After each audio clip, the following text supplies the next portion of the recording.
Hello दोस्तों, मैं Vikas Kumar, study live by Vikas sir में आप सभी का स्वागत है। अब आपको बिहार बोर्ड के एग्जाम का टेंशन हुआ खत्म, क्योंकि अब आप जुड़ गए हैं study live by Vikas sir से, जहां आपको हर एक सब्जेक्ट का चैप्टर वाइज और टॉपिक वाइज सॉल्यूशन मिलने वाला है।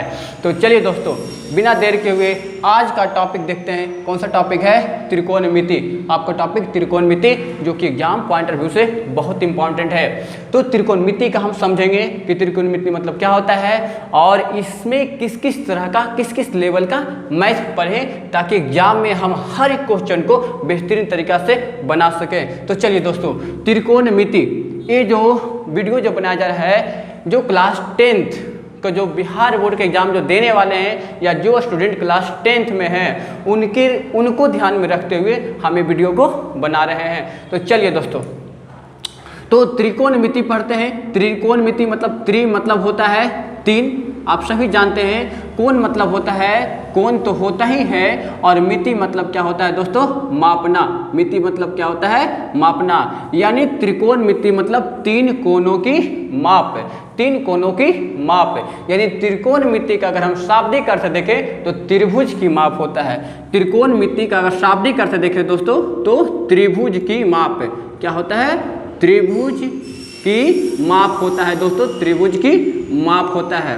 तो इस त्रिकोणमिति में हम त्रिभुज के बारे में पढ़ने वाले हैं, लेकिन सारे त्रिभुज के बारे में नहीं पढ़ने वाले हैं। हम सिर्फ और सिर्फ समकोण त्रिभुज के बारे में पढ़ने वाले हैं। आप लोग को मालूम होगा कि त्रिभुज होते हैं जो 6 प्रकार के होते हैं, 3 कोण के विचार से और 3 भुजा के विचार से। यानी कोण के विचार से जो होते हैं वो होते हैं समकोण त्रिभुज, न्यून कोण त्रिभुज और अधिक कोण त्रिभुज।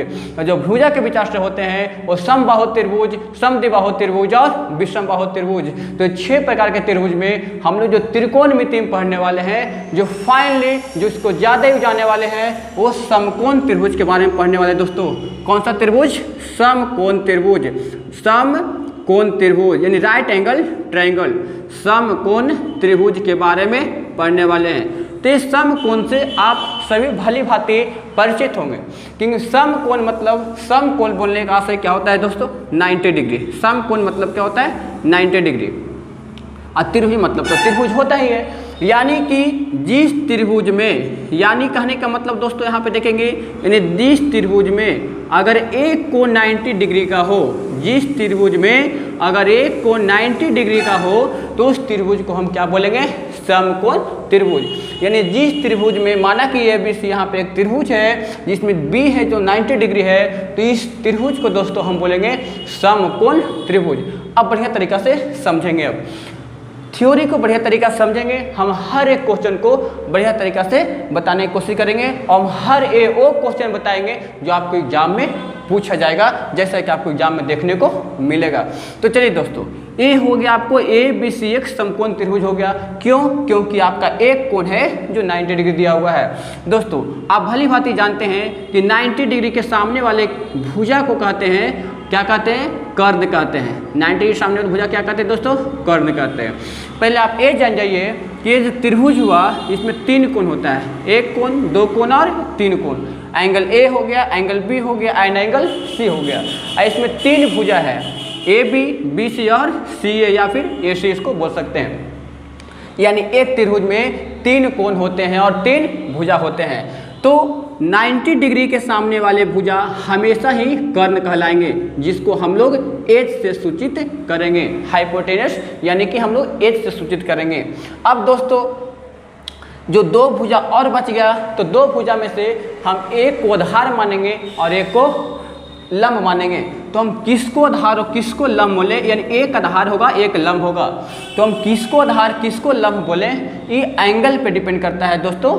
ये डिपेंड करता है कोण पे। अगर कोण A या रे पे कोण इंडिकेट नहीं किया हुआ रहे, कोण दर्शाया हुआ नहीं रहे, तो आप इसको भी लंब, यानी AB को भी लंब मान सकते हैं और BC को भी लंब मान सकते हैं। यानी अगर आप AB को लंब मानिएगा, अगर इसको आप मानिएगा लंब, तो आपको एक जब बच जाएगा ये आपको आधार हो जाएगा। यानी दोस्तों, यानी लंब जिस पे, यानी लंब जिस भुजा पे टिका हुआ होता है उसी को तो आधार बोलते हैं। लेकिन अगर आप BC को कहेंगे नहीं सर, हम BC को मानेंगे लंब, तो दोस्तों जो BC जो लंब है जो किस पे टिका हुआ है, तो AB पे टिका हुआ है। यानी फाइनली आपको जो AB हो जाएगा जो आपको आधार हो जाएगा। बताइए दोस्तों ये बात समझ में आई कि नहीं समझ में आई? ये कब हम लंब या आधार हम दो में से किसी को हम मान सकते हैं, कब बताइए? कि जब हमको एंगल डिनोट नहीं किया हुआ रहे, जब एंगल हमको दर्शाया हुआ नहीं रहे। चलिए यानी कि हम कर्ण, और कर्ण तो हमेशा फिक्स है कि 90 डिग्री के सामने वाले को ही कर्ण कहेंगे, हमेशा फिक्स है कि 90 डिग्री के सामने वालों क्या कहेंगे दोस्तों? कर्ण कहेंगे। चलिए तो कर्ण को हम लोग H से सूचित करते हैं, H दैट मीन्स हाइपोटेनस। उसके बाद में लंब को हम लोग परपेंडिकुलर बोलते हैं, इसीलिए इसको P से सूचित करते हैं, और आधार को हम लोग बेस बोलते हैं, इसीलिए हम लोग B से सूचित करते हैं। ये बातें समझ में आई कि नहीं आई दोस्तों? ये बातें आप लोग भली बातें समझ गए होंगे कि 90 डिग्री के सामने वाला कर्ण हो गया, दो में से किसी को हम लंब आधार मान सकते हैं। अगर हम AB को लंब माने तो BC आधार हो जाएगा, और BC को हम लंब माने तो AB आधार हो जाएगा। हम लोग कर्ण को A से सूचित किए हैं, आधार को B से सूचित किए हैं, और लंब को P से सूचित किए हैं। तो देखिए दोस्तों, एक पाइथागोरस थे, एक जो गणितज्ञ थे, वो लंब, कर्ण और आधार में एक रिलेशन दिए हैं जो कि आपको त्रिकोणमिति में बहुत ज़्यादा जाने वाले हैं, जिसको पाइथागोरस ट्रिक के नाम से भी जाना जाता है, या पाइथागोरस प्रमेय भी बोलते हैं। तो चलिए दोस्तों हम उस चीज़ को बताते हैं।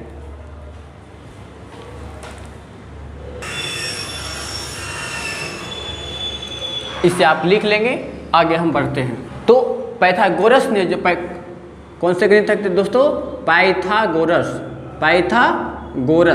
पाइथागोरस महोदय ने समकोण त्रिभुज के बारे में बताए। पाइथागोरस ट्रिक इसको बोलते हैं भी, पाइथागोरस ट्रिक। तो पाइथागोरस महोदय ने समकोण त्रिभुज में कर्ण, लंब, आधार के संबंध में एक रिलेशन दिए, एक संबंध स्थापित किए, जिसी को हम लोग पाइथागोरस ट्रिक कहे हैं। जिसको क्या कहें दोस्तों?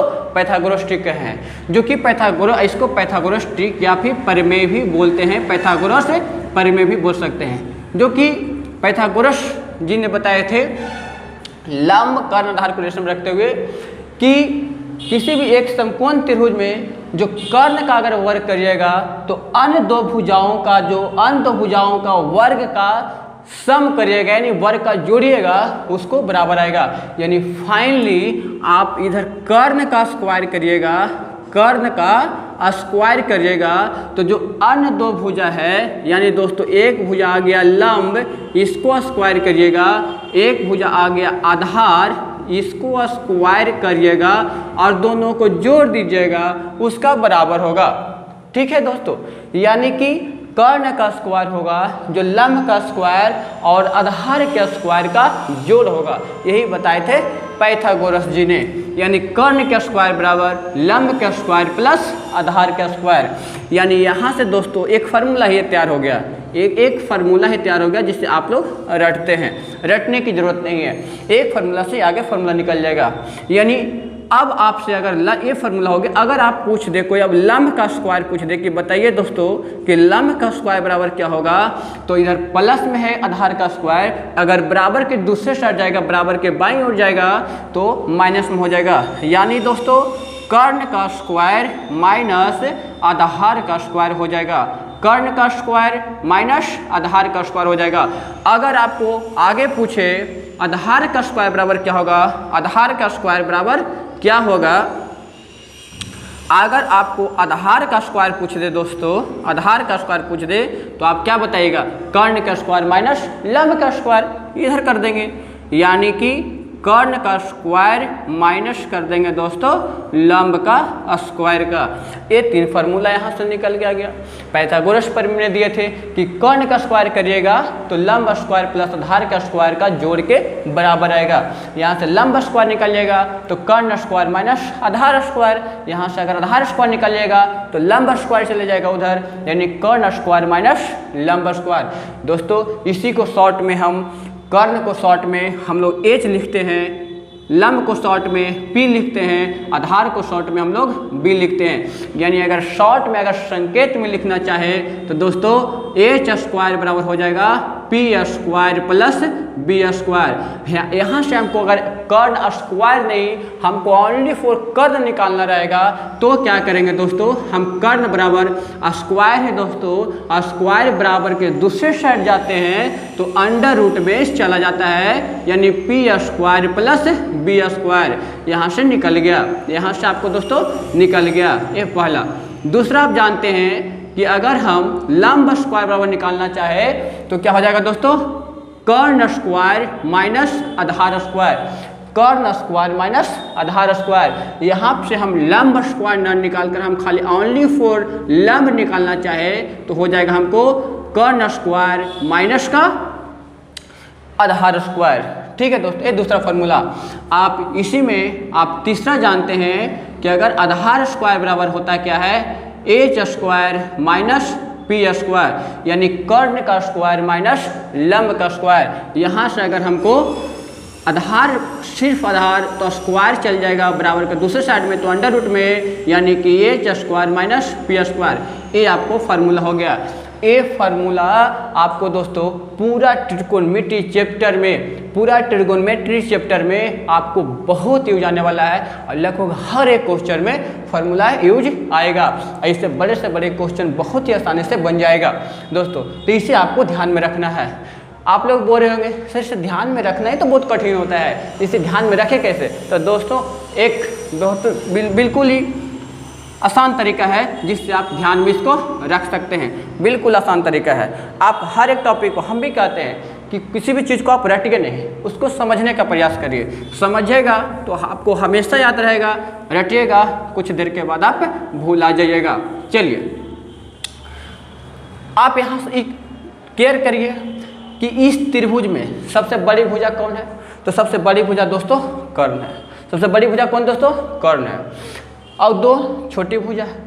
तो बड़ी भुजा यानी कर्ण दोस्तों, कर्ण बराबर, अब स्क्वायर नहीं है दोस्तों तो इधर चले जाएगा, अंडर रूट में चल जाएगा, यानी कर्ण निकालना है तो आप इतना पक्का समझ लीजिए कि कर्ण मतलब सबसे बड़ा भुजा, यानी बड़ा भुजा निकालना है तो दो छोटे का भुजा का स्क्वायर के जोड़ होगा, यानी इसको बड़ा भुजा दो को छोटा भुजा मान लीजिए, यानी P square plus B square. ये बड़ा है तो इसको थोड़ा सा ज़्यादा है ना भाई, यानी कि दो छोटा भुजा के बराबर होगा दोस्तों।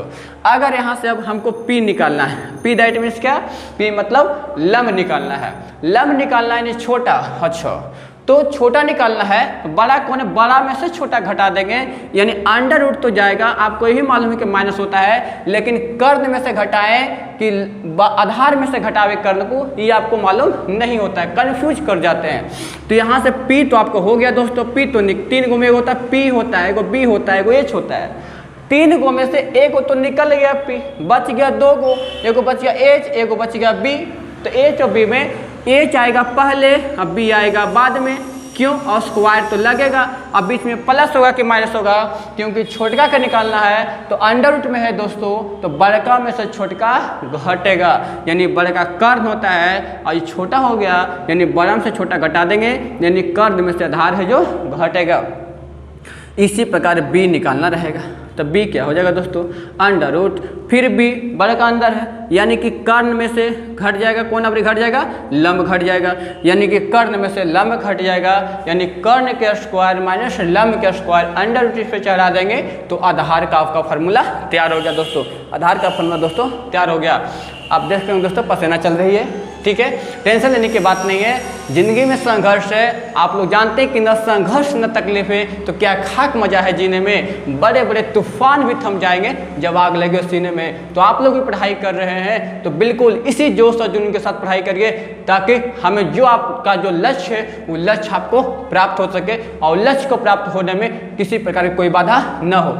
चलिए दोस्तों अब आगे बढ़ते हैं कि इस सब का रिलेशन हम त्रिकोणमिति में कैसे कर पाएंगे, ये सब जो रिलेशन दिया होगा उसको त्रिकोणमिति में हम कैसे कर पाएंगे, और भी क्या क्या चीज़ें हैं जो हमको जानना जरूरी है।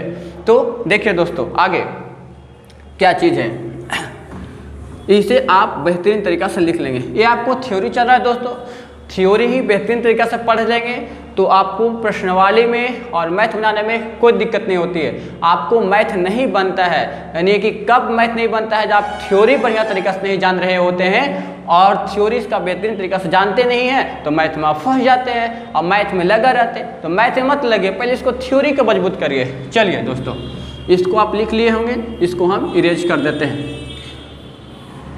ये भी एक त्रिभुज था। अब देखिए, अब टू द पॉइंट आते हैं। त्रिकोणमिति में छह जो निष्पत्तियाँ होते हैं, 6 निष्पत्तियाँ होती हैं, यानी 6 रेशियो होते हैं। कौन कौन दोस्तों? एक होता है साइन, एक होता है कॉस, एक होता है टैन, एक होता है कॉसेक, एक होता है सेक, एक होता है कॉट। ये 6 निष्पत्तियाँ होती है। 1 2 3 4 5 6, ये 6 आपको क्या होती है दोस्तों? निष्पत्तियाँ होती है। और इसी पे ट्रिगोमेट्री का खेला है। इसी पे दोस्तों ट्रिगोमेट्री क्या हो गया? खेला हो गया आपका। चलिए, अब साइन आगे थीटा लगा देंगे या फिर ए लगा दीजिए, यानी साइन ए अगर निकालना चाहे या साइन थीटा निकालना चाहे तो पहले जान लीजिए sine theta, cos theta, tan theta, cosec theta, sec theta और कॉट थीटा।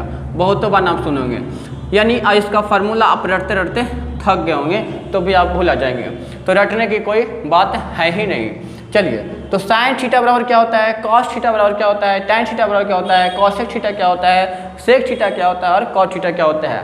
तो sine cos tan cosec sec cot के संबंध में पाइथागोरस जी ने जो लंब कर्ण आधार बताए हैं, इनका रिलेशन स्थापित किया है, यानी इनकी भुजा और कोण में एक रिलेशन स्थापित किया गया है। चलिए, ये जो थीटा जो ले रहे हैं ये कोण आएगा और ये साइड जो लिखाएगा वो भुजा आएगा, यानी कि त्रिकोणमितीय निष्पत्तियां हैं जो त्रिभुज के भुजा और कोणों के बीच में एक संबंध को दर्शाता है। ये आप जान जाएंगे भली भांति। चलिए, और जान जाएंगे भली भांति, यानी कि साइन थीटा बराबर होता है दोस्तों लंब बटा कर्ण। पहले आप लिख लीजिए, पहले आप देख लीजिए, उसके बाद समझाते हैं। पहले आप भी लिख लीजिए या फिर देखिए, लंब बटा क्या होता है दोस्तों? कर्ण होता है। कॉस थीटा बराबर होता है दोस्तों आधार बटा कर्ण, आधार बटा कर्ण होता है, आधार बटा कर्ण होता है। टैन थीटा बराबर होता है दोस्तों लंब बटा आधार होता है, लंब बटा क्या होता है? आधार होता है। कॉसेक थीटा बराबर होता है दोस्तों कर्ण बटा लंब, क्या होता है दोस्तों? कर्ण बटा लंब। सेक थीटा बराबर होता है दोस्तों कर्ण बटा आधार, कर्ण बटा क्या होता है दोस्तों? आधार होता है जी, ठीक है। कॉट थीटा बराबर होता है आपका आधार बटा लंब, आधार बटा लंब होता है, आधार बटा लंब। इधर कट रहा होगा बोल दे रहे आधार बटा लंब हो रहा है। यानी अब देखेंगे, लंब को हम लोग P से सूचित करते हैं, कर्ण को हम लोग A से सूचित करते हैं, यानी साइन थीटा बराबर आगे चलकर हम P बटा H भी बोल सकते हैं। कॉसेक थीटा बराबर हम आधार को B बोलते हैं, कर्ण को H बोलते हैं तो B बटा H बोलेंगे। टैन थीटा बराबर P बटा B बोलेंगे, कॉसेक थीटा बराबर H बटा P बोलेंगे, सेक थीटा बराबर H बटा B बोलेंगे और कॉट थीटा बराबर B बटा P बोलेंगे। कोई दिक्कत नहीं दोस्तों, बस हम सिंबल ही लिख दिए हैं, यानी इस चीज़ को आपको भली भांति एकदम समझिए घोर के पी जाना है। तो घोर के पिएंगे कैसे सर? बस अभी ही पिया देंगे, आप बिल्कुल बेहतरीन तरीक़ा से देखिए बिना स्किप किए हुए। चलिए, कैसे घोर के पीना इसे है, तो साइन होता है लंब बटा कर्ण, कॉस आधार बटा कर्ण और टैन लंब बटा आधार। अगर आप ध्यानपूर्वक देख रहे होंगे, देखिए कुछ न कुछ यहाँ पे खेला हो रहा है। क्या खोला हो रहा है कि साइन थीटा है लंब बटा कर्ण, तो यहाँ पे कॉसेक थीटा देखिए कर्ण बटा लंब, सीधे उलट गया है। यहाँ पे कॉस थीटा आपका आधार बटा कर्ण, तो यहाँ पे सेक थीटा देखिए कर्ण बटा आधार, सीधा उलट गया है। यानी टैन थीटा यहाँ पे लंब बटा आधार, तो कॉट थीटा आधार बटा लंब। एक क्या खेला है, यानी कहने का मतलब है कि साइन कॉस टैन का इधर उलट, यानी साइन कॉस टैन अगर 3 आप कंप्लीट कर लिए तो 3 तो ऐसे ही कंप्लीट हो गया है ना, 3 तो ऐसे ही कंप्लीट हो गया आपका। तो 3 देखिएगा, यानी मेन मुद्दा है, मेन रीजन आपका है 3 कंप्लीट करना, यानी साइन थीटा लंब बटा कर्ण। तो दोस्तों कौन किसका, तो साइन का अपोजिट कौन हो रहा है? कॉसेक, कॉस का अपोजिट कौन हो रहा है? सेक, और टैन का अपोजिट कौन हो रहा है दोस्तों? कॉट हो रहा है। यानी साइन कॉस टैन अगर हमें याद हो जाए तो बाकी 3 तो अपने ही याद हो जाएगा, खेला खत्म।